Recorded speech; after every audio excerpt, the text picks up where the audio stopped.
Durante o salário, se aplica que aqui ini suatu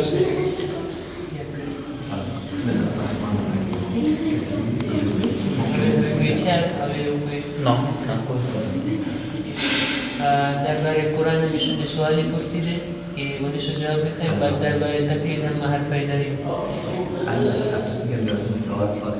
اول سوال ایشون که چرا اسامی سوره اینجوری؟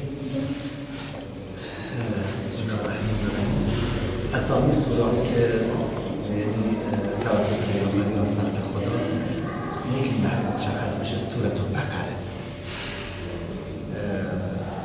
منظور اسم هر سوره با توجه به محتوا یا اون موضوع اصلی که پرداخته شده میذاشتن.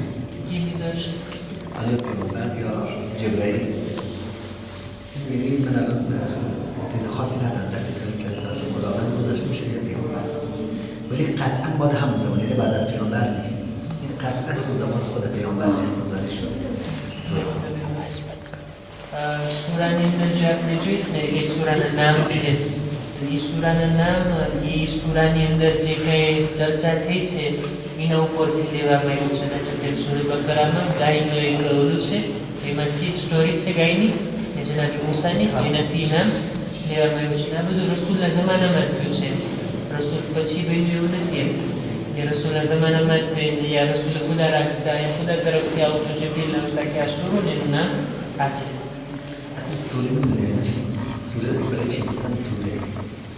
સૂરાને શા માટે સૂરો કહેવાય છે? સૂરો એટલે શું? એનું ડિફિનેશન છે મગજમાં? بعضی نظر دادن سوره از اون سوره این بخش مثلا میگه سوره مومن، یعنی مثلا این الان خوردن که نمودش میگن سوره مومن، یعنی بخشی از این خورده که این چیزی که من خوردم بهش میگن سوره. بعضی گفتن یعنی بخشی از قرآن، یعنی باقی مانده بخشی از قرآن میگن یک سوره. સૂરો જે છે એ એવું છે સૂર એ નામનો એક મો છે, એનાથી બન્યું છે. સૂર કોને કહેવાય અરબીની અંદર? કે આપણે જો કંઈ થોડુંક જમીએ પછી થોડુંક પડ્યું રહે ને જે પ્લેટમાં, આપણે કહીએ ને એઠું મીઠું હોય જે બાકી બચે એને કહેવાય સૂર. પોતે તે એક્ઝામ્પલ આપ્યું, જો થોડીક ચા પીને બાકી જે વધે ને એને કહેવાય સૂર. એટલે એક ભાગ, એક હિસ્સો, એક પાર્ટ એનો. તો શું કહેવાય ને? શાપિત્ર. શાપિત્ર તો આપણે ઓલું કીધા છે એનો ડિફેન્સ, પણ કુરાન મજીદનો એક ભાગ, કુરાનનો એક ભાગ એને આપણે સૂરો કહેવાય છે. شما سوره بقره مثلا میدونید چرا سوره بقره است؟ چون مهمترین موضوعی که در سوره بقره هست بحث گاو اسرائیل. સૂરે બકરાની અંદર સૌથી મહત્વની વાત જે થઈ છે એ આવડી સ્ટોરી છે જનાબી મૂસાની, બની ઇસરાયેલી, એની અંદર ગાય વિશે આખી સ્ટોરી છે. તો એના હિસાબથી આ સૂરાનું નામ આખું પડી ગયું સૂરે બકરા. یا اسم پیامبران گذاشته شده اینا معمولا داستان اون پیامبر تو اون بیشتر تحکیم شده. અથવા તો અમુક સૂરાના નામો જે છે નબીઓના નામ ઉપરથી છે. સૂરે હૂદ, સૂરે ઇબ્રાહીમ, સૂરે યુસુફ, એની અંદર એની સ્ટોરી આવી છે એ પ્રમાણે. مثلا قربانیان موضوع اصلی این سوره وحدانیت خداست. لم یلد ولم یولد الله الصمد، همش در رابطه با وحدانیت خداست. یعنی پس انتخاب اسم سوره بر اساس موضوع اصلی اون سوره. દરેક સૂરાનું નામ જે પડ્યું છે એના સૂરાની અંદર જે સૂજે છે, મહત્વનું સૂજે એના પ્રમાણે પડ્યું છે. از این نام از این حضرت سلیمان خود نام بود. જે રીતના કીડીનો એક સૂરો છે ને, કીડી, હા, એને શું કહેવાય ને? એક ફોર્મી. હા, તો જનાબ સુલેમાનની ને જે કીડીની દાસ્તાન છે, હા, તો એના હિસાબથી આખા સૂરાનું નામ પડ્યું સૂરે નામ. یک کاش خوبی باقی بود. من خیلی داستان خوبی از اینا میدونم از قرآن که میگفتم الان هر داستان سلیمان مثلا چقدر زیباست، چقدر زیباست. આપણી પાસે ફુરસત હોતે હજી બીજા આપણે દર્સ કન્ટિન્યુ રાખતે તો કુરાન મજીદની ઘણી સારી સારી સ્ટોરી અને એની અંદરથી કેટલી બાબતો આપણા માટે જાણવા મળે છે કે આપણે બયાન કરે. میدونی که حضرت سلیمان زبان حیوانات رو میدونست. જનાબ સુલેમાન જાનવરોની ભાષાને પણ જાણતા છે. در همین سوره گفته شد وقتی که سلیمان اومد این رهبر مورچه‌ها گفت که برید تو خونه‌هاتون، برید تو خونه‌هاتون. જ્યારે સુલેમાન આવતા હતા તો એ કીડીની જે શું કહેવાય શેફ, કીડી જે મોટી હોય એને એણે કીધું કે તમે બધી ચાલી જાઓ અંદર એક ઘરની અંદર. بعد میگن حضرت سلیمان سوال کردن برای چی مگه من ظالمم که شما اینا رو گفتید اینا رو ممکنه له کنن چرا این دستور داده برای تو کنن شما حضرت سلیمان پرسید જ્યારે સુલેમાની કીડીને પૂછે છે શા માટે તું બધાને અંદર ઘરમાં જવાનું કહે છે શું કંઈ ઝાલિમ છું કે તમને બધાને ડર હોય કે હું તમને બદઝોરી કરી છે. بعد زمان اون مورچه که با حضرت سلیمان صحبت کرد یه نفر سوال کرد اون مورچه نر بوده اومده شنیدید گفتم مورچه که با سلیمان صحبت کرد نر بوده اومده પછી જનાબ સુલેમાની કીડીની શેફ સાથે વાત કરે છે ને ચર્ચા કરે છે. એક માણસે સવાલ કર્યો કે જનાબ સુલેમાને જે કીડી સાથે વાત કરી એ કીડી માસ્ક્યુલ હતું કે ફેમિના હતી. انسان میتونه گفتن آقا ماده بود چون نملتان بود حالت نملت مهندس પણ એ કુરાનમાં છે કે કાલત નમલતું ફેમિનાનો મો લાવ્યા છે ફેમિના છે. بعد مورچه گفت که نه چه جواب قشنگی مورچه به حضرت سلیمان داد પછી કીડી જે છે જે સુલેમાનને જવાબ આપે છે કે શા માટે હુકમ આપ્યો બધી કીડીઓ અંદર ચાલી છે. گفت من میدونم که تو دقت میکنی که این مورچه ها له نشن કીડી કહે છે મને ખબર છે કે તમે નબી છો તમે ધ્યાનથી ચાલશો ને આ કીડીઓને પોતાના પગ નીચે નહીં દબાવી દો. اما ترسیدم این مورچه ها جا این جلال و جبروت تو رو ببینن و عاشق دنیا بشن این مورچه ها به کار અને એવડી કીડી કહે છે કે મને ડર હતો કે આ બધી કીડીઓ તમારી આટલી કુદરતને આટલી અજમતને જોશે એટલે એવું ના બને કે લોકો આળસુ થઈ જાય ને દુનિયાના આશિક થઈ જાય ને પોતે કામ મૂકી દે. که این داستان توی قرآن تاکید شده بهش و تو هم سوره سلیمان سوره نحل خب و چون این موضوعش خیلی مهم بوده اسم سوره رو گذاشته سوره نحل یعنی سوره مورچه. આવડી આ સ્ટોરી આવી છે સૂર્ય નમલની અંદર અને એનાથી આ સૂર્ય નામ પડ્યું સૂર્ય નામ એટલે કીડીનો સૂરો. یا مثلا سوره یونس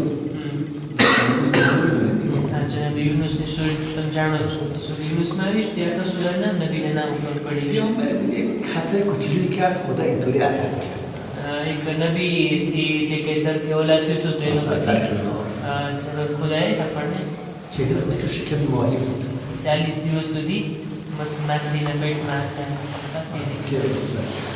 این تقریبا از به طور کلی موضوع هر سوره اسمشو گذاشتن એટલે દરેક સૂરાનું નામ એના અંદરના શું છે એની સાથે કોન્ટેક્ટમાં છે. એવું નથી કે નામ કંઈક અલગ હોય સૂરાનું કંઈક અલગ હોય. قضیه تقریبا من یک توضیح بدم بعد برمیگردیم دوباره سوالات می‌کنم આપણે તકલીફ વિશે પણ એક સવાલ રાખીએ ને સામે તો જોઈએ કે શું કહેવાનું છે. ولی چون آقای ارشاد داره هی اذیت میشه اینطوری میچرخه اینجوری میچرخه میخوام ما یه جا بشینیم બસ તમારે ફેરવવું ના પડે કે તમને અહીંયા મિસ થઈ છે. چون آقای ارشاد اینطوری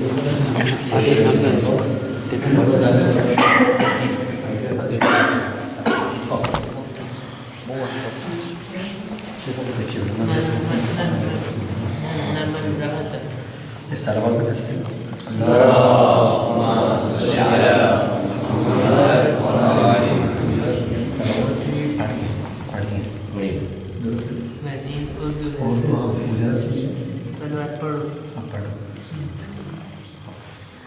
همون در تو تقلید که متاسفانه تازگی ها دشمنان اسلام دارن شبهه ایجاد میکنن. તકલીફ દેખી એવું સૂચે છે ને કે ઇસ્લામના દુશ્મનો એના માટે જુદા જુદા સવાલ ઊભા કરે છે. در هر صورت میدونید که دین متخصص میخواد. دینની અંદર સ્પેશિયાલિટી કરનાર માણસની આપણને જરૂર છે. چون همین که حضرت موسی 40 روز رفت به دیدار خدا مردم موسی رو پرست شدن. જનાબ મૂસાની સ્ટોરીમાં છે ને જનાબ મૂસા 40 દિવસ માટે જાય છે ખુદા સાથે વાતો કરવા એની કોમ આખી રસ્તો ભટકી જાય છે ગુમરાહ થઈ જાય છે. و خدا نکنه یک زمانی برسه که دیگه مردم همه برای خودشون اجتهاد کنن. અને એવું ના બને કે એવો જમાનો આવી જાય કે લોકો પોતપોતાના મેળે દીનની ઉપર અનુસરવા લાગે. اون موقع است که دین کج میشه. دین اصیل نیست. અને એવો સમય આવશે કે જ્યારે دین જે છે ખોવાઈ જશે અસલી دین આપણને જોવા નહીં મળે. شما مثلا من مثال بزنم میرید پیش دکتر مثلا متخصص کلیه તમે કે દાખલા તરીકે કોઈ ડૉક્ટર પાસે જાઓ કે જેની સ્પેશિયાલિટી હોય કોઈ પણ એક ભાગની બદનના وقتی که برای شما می‌نویسه شما وقتی که یقین دارید این دکتر متخصص کلی است نسخه برای شما می‌نویسه هیچ کدومتون سوال نمی‌کنید که نه اینو برای چی باید بخورم જ્યારે તમે શ્યોર છો કે આ સામેવાળો ડૉક્ટર છે અને એ સ્પેશિયાલિટી કરેલો છે એની આપણું ઈલાજ કરી શકે છે એ આપણને જોઈને જ્યારે આપણને લખીને આપશે તો આપણે ક્યારેય નહીં પૂછશું હું શા માટે આ દવા આપ્યું શા માટે આમ કરું શા માટે તેમ કરું خب و اون چیزی که می‌نویسید انجام میدیم حتی تلخه અને જે કંઈ લખશે એ આપણે એને કરશું ભલે આપણને દવા કડવી લાગશે પણ આપણે પીશું એને خب حالا چرا توی بحث دین متخصص که داریم ما میخوایم ازش تقلید کنیم که اینطوری انجام بدیم برام سوال پیش میاد چرا من باید این کار بکنم પણ શા માટે દીનની અંદર આપણે આવું નથી કરતા અને દીનમાં આપણા માટે સવાલ ઊભા થાય છે એક માણસ છે કે જે દીનને સમજો છે એની સ્પેશિયાલિટી દીનમાં છે અને એ આપણને અમુક કરવાનું ને અમુક ના કરવાનું કહે છે તો પછી આપણે સવાલ કરીએ હું શા માટે આમ કરું શા માટે તેમ કરું به طور مثال حضرت آیت الله سیستانی به این سادگی نمیگه که نماز اینطوری بخونید اینطوری بخونید به این سادگی نیست દાખલા તરીકે આપણે મરજે તકલીફ એટલે સિસ્તાની જે કંઈ એક ફતવો આપે છે ને હુકમ આપે છે કે નમાઝ આમ પઢો અથવા તો આમ પઢો તો એ કંઈ બિલકુલ સાવ સાદી વાત નથી એની પાછળ એની કેટલી મહેનત હોય છે ત્યારે એ બયાન કરે છે میدونید چرا میگن مجتهد اصلا مجتهد به معنی جهد کوشش کسی که تلاش میکنه از قرآن برداشت میکنه با مطالعات زیاد تا یک مسئله دینی رو در اختیار ما قرار بده મુજ્તહિદ એને કહેવાય મુજ્તહિદ આ મોજે છે ને કોશિશ કરનાર એમાંથી બનેલો છે કે એક ફકીહ એક આલિમ પૂરેપૂરી કોશિશ કરે છે કે કુરાનથી હદીસથી બધી ઠેકાણેથી બહુ ધ્યાનથી ઊંડાણથી એની અંદર ડિસ્ક્યુટે કરીને ચર્ચા કરીને પછી એમાંથી એક મસલો કાઢે અને આપણા માટે બયાન કરે اگر ما اینجا تقلید نکنیم از کسی که اینقدر تلاش کرده یک مسئله دین رو آماده کرده خدای نکرده گمراه میشیم یعنی تو دین همه برای خودشون اجتهاد میکنن અને જો આપણે તકલીફ નહીં કરશું દીનની અંદર ને આપણને જે મનમાં આવે એમ કરતા રહીશું તો પછી બધા પોતપોતાના રીતે દીન ઉપર ચાલતા રહેશે ને કોઈની પાસે સાચું દીન નહીં જોવા મળે من تو همین ماداگاسکار شنیدم یک دکتری هست مسلمانه که ایشون میگه چون که خدا را شناختم دیگه نیازی به نماز خوندن ندارم این خیلی خطرناکی અહીંયા જ માડાગાસ્કરમાં મેં સાંભળ્યું છે કે એક ડૉક્ટર છે અને મુસલમાન પણ છે એનું કેવું એમ છે કે મેં બહુ સરખાઈથી ખુદાને ઓળખી લીધો છે તો ખુદાને ઓળખી લીધો એટલે હવે પછી મારે નમાઝ રોઝા કે ઇબાદતની જરૂર નથી આ તો બહુ ખતરનાક વાત કહેવાય ને خطرناکه اون بگه من اینطوری اون بگه اینطوری اصلا هر کی مرز دینی میشه બધા પોતપોતાની રીતે દીનને સમજીને એને અનુસરવા લાગે તો પછી સાચું દીન ખોવાઈ જશે و از طرفی الان دشمنان اسلام میان میگن مسلمان ها مثل میمون تقلید میکنن این داره ما رو تعصبی میکنه که از مراجعمون دور بشیم અને અત્યારે ઇસ્લામના દુશ્મનો આવીને એવા સવાલ ઊભા કરે છે અને એવી વાતો બયાન કરે છે દાખલા તરીકે કહે છે કે આપણે શું નવઝુબિલ્લા વાંદરાઓ છીએ કે કોઈના ઈશારા ઉપર ચાલીએ કોઈની તકલીફ કરીએ આપણી પાસે અક્કલ છે ને આપણે આગળ વધીએ આ ચાહે છે કે આપણને ઉકસાવે આપણને ઉત્તેજિત કરે કે આપણે આપણા મહારાજે તકલીફ શું કહેવાય રેવોલ્તે કરે આપણને કે આપણે આપણા મહારાજે તકલીફથી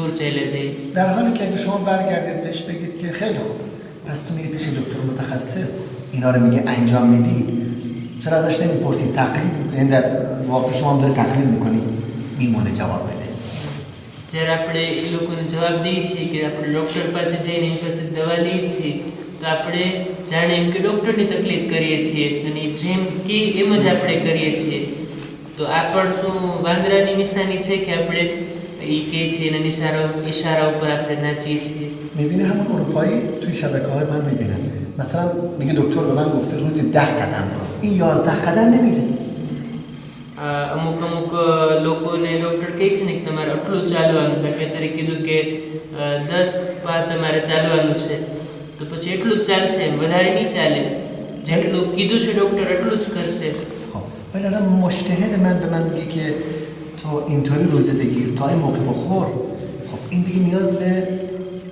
تحقیقات نداره، یعنی مشخص شده است برای ما، مجتهد ما زحمت کشیده، برای ما آماده کرده و ما پذیرفتیم.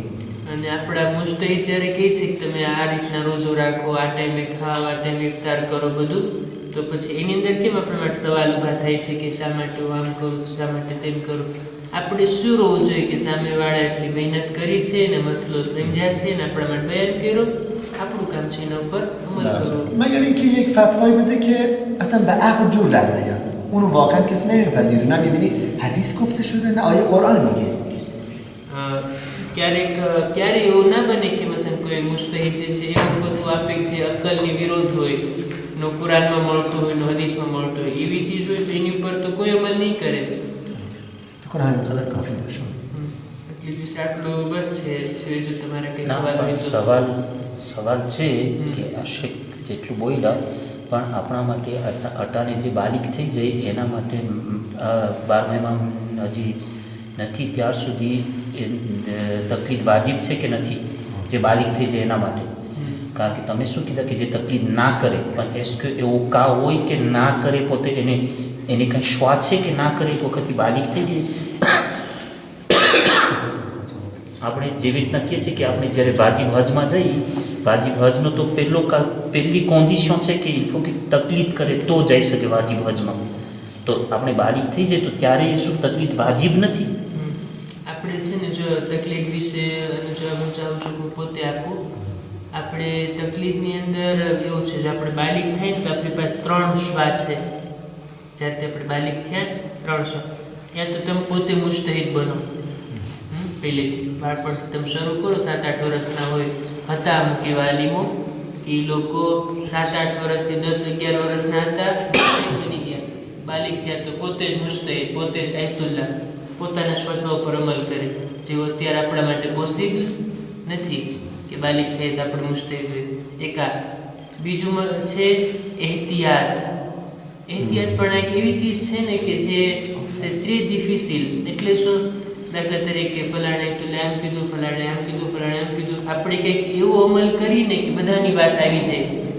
દાખલા તરીકે એક આયતુલ્લાહ કહે છે કે ત્રીજી રકાતની અંદર 3 વખત તસ્બીહ કરવા પડે, એટલે મેલાન્સ કરી નાખો. હા, અને એક આયતુલ્લાહ કહે છે કે ના, એક જ વખત વાજિબ છે. ના, પણ આ જે શેખ કે છે એ બહુ ડેન્જરસ છે, કારણ કે એનો બોલ અટાણી એનો બોલ એમ થયું કે la religion c'est ce qui me convient. તમે સમજો છો ફ્રાન્સીમાં એટલું શું કહે? એટલે ધર્મ હું કરું છું જેવી રીતના મને માફક આવે ને એવી રીતના મને ખપે છે. એટલે એમાં પછી તમે 1-2 ફતવા આના અમરજાના લઈ લો, 1-2 ફતવા ઈ નથી. એહતિયાત એટલે શું? એ રીતના તમે અમલ કરો બધા મુસ્તહિદોની વાત ઉપર આપણે અમલ થઈ જાય. અત્યારે આપણે કોને ફેવર કરીએ છીએ? આયતુલ્લાહ સિસ્તાની. અત્યારે મારા જે તકલીફમાં ફક્ત આયતુલ્લાહ સિસ્તાની, એમના નિમોના એમના લેવલના ઘણા બધા છે, 8-10 ને તો પોતે ઓળખું છું કે ઈરાનમાં, નજફમાં, અહીંયા ત્યાં બધે. ઓકે, તો આપણે એ રીતના અમલ કરીએ કે બધાની વાત આવી જાય. હું તમને નમૂના આપું છું.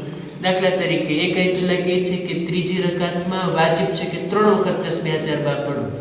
એક આયતુલ્લાહ કહે છે કે ના, એક જ વખત વાજિબ છે.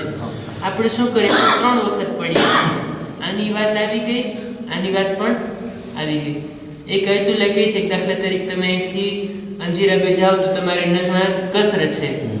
એક આયતુલ્લાહ કહે છે કે ના, તમારી નમાઝ પૂરી છે. આપણે શું કરીએ? પૂરી પડીએ ને કસરે પડીએ, બેની વાત આવી ગઈ. સમજ્યા? એટલે એહતિયાત એવું કામ છે ને કે જે બહુ ડિફિસિલ છે આપણા માટે, કે એની અંદર ઘણી વખત રિપીટેશન કરવું પડે, ઘણી વખત કોઈ અમલ અવડો મોટો કરવો પડે કે બધાની વાત એની અંદર આવી જાય. લગભગ અત્યારે કોઈ એહતિયાત ન કરે એટલે એની ચર્ચા વધારે નથી થતી. તો આપણી પાસે 2 શ્વાસ, એક મુસ્તહિદ બનો, બીજું એહતિયાત કરો. જો આ બે ના થતું હોય તો સીધો આપણી પાસે એક જ ઓપ્શન બચે છે, નીચે તકલીફ. તકલીફ વગર આપણા કોઈ પણ અમલ કબૂલ નથી થતા. ફક્ત હજમાં કન્ડિશન નથી તકલીફની, નમાઝમાં છે, રોઝામાં છે, ત્યાં સુધી કે એક વાજિબાતમાં, મુસ્તહબાતમાં છે કે આપણે તકલીફ કરીએ. ઘણી બધી મુસ્તહબ બાબત એવી છે કે આપણે એની અંદર જોઈએ સિસ્ટર સાહેબ શું કહે છે, મુસ્તહબ છે, નથી, હરામ છે, મકરૂહ છે. કોઈના ફતવા ઉપર હતો અને સિસ્તાનીમાં પલટી ગયો, પણ જેટલા ઓના કોઈના જે ફતવા હતા એના ઉપર રહી ના, હવે જો આમની તકલીફ કર્યા એટલે પછી એક આમનું થઈ ગયું. ઓલું પછી એક પણ ના પણ જો એનો એક તરીકો એ છે કે તમે તો કોઈની તકલીફ કર્યા વર્ષો સુધી, હવે એથલેસિસતાની ત્યાં છે એની જગ્યા ઉપર, તો તમે એથલેસિસતા લગભગ સામાન્ય રીતે કોઈ નવા મરજા બને ને તો એ એલાન કરે કે હું રજા આપું છું, તમે જે મૈયત હતા એની તકલીફ ઉપર રહી શકો છો. પછી જે નવા મસલા તમારા માટે આવે એ મને પૂછો, બાકી અત્યાર સુધી જે મસલા ઉપર અમલ કરતા કરો એમ થાય. પણ જો આપણે સીધી એમની તકલીફ પૂરી, સીધી આમની તકલીફ કરી એટલે હવે પૂરું, અને હવે બધું આમનું આપણે કરવાનું છે એ રીતે.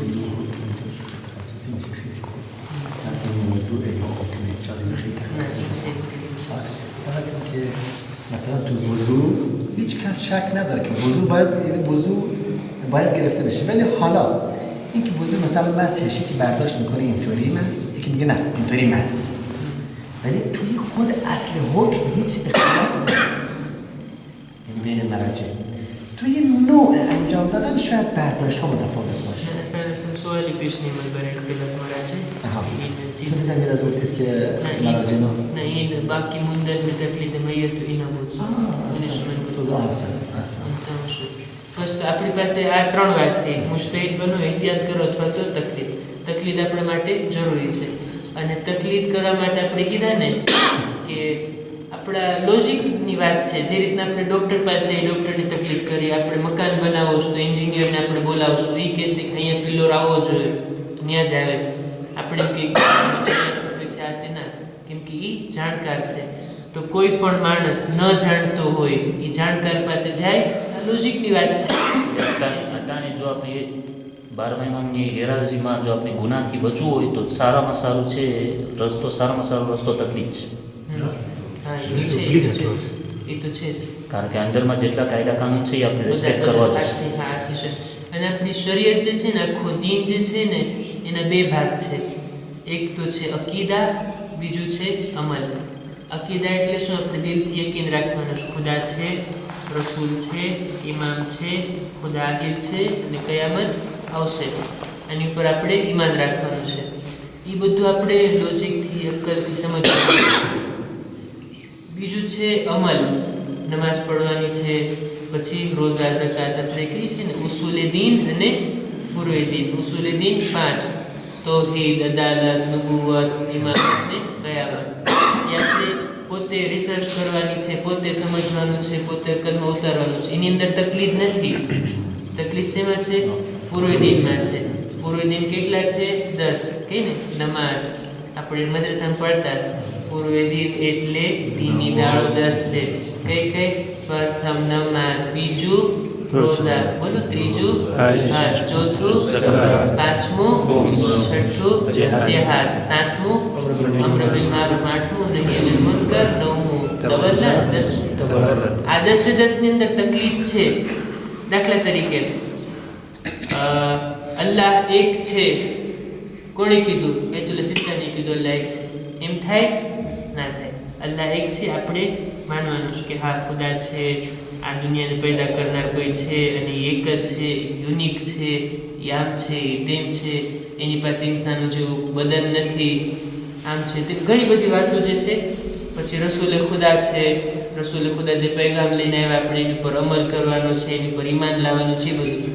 પણ પછી નમાઝ કઈ રીતના પઢવાની? નમાઝ હાથ બાંધીને પઢવાની કે હાથ ખોલીને પઢવાની? કોણ કહેશે?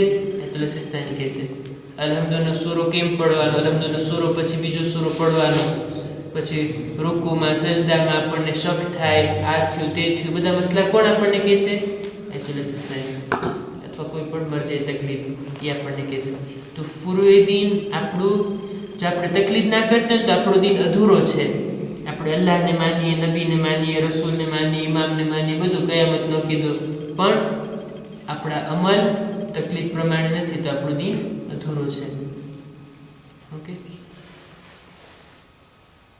એ સિવાય બીજું કંઈ તકલીફનો કંઈ સવાલ કે હમણાં આયતુલ્લાહ સિસ્તાની કહે છે કે દાઢી આખી રાખો, અડધી. હવે બીજા આયતુલ્લાહ કહે છે કે અડધી દાઢી રાખવી ખબર જાય છે. તો હવે આપણે જે આયતુલ્લાહ સિસ્તાનીમાં છે, જે બીજામાં આપણને એ દાઢી રાખવું તો રજૂ કરી શકે છે. રજૂ કરવાની અંદર છે ને ક્યારે થાય? ઘણી વખત તમે તોઝીલ મસાઇલ ખોલો તો એની અંદર દેખાય એહતિયાતે વાજિબ અથવા એહતિયાતે લાઝિમ. એહતિયાતે વાજિબ આમ છે કે આમ કરો, એહતિયાતે લાઝિમ આમ છે કે તમે આમ કરો. તો એ બધા એહતિયાત એટલે શું ખબર છે? એહતિયાત ક્યારે કરે કોઈ આયતુલ્લાહ અથવા કોઈ મુજ્તહિદ કે દાખલા તરીકે એક મસલો છે, દાખલા તરીકે જો મને એક્ઝામ્પલ મગજમાં આવે ને તો એહતિયાતી વાજિબદારી કે મારે તો સિસ્ટમની ભાષા કે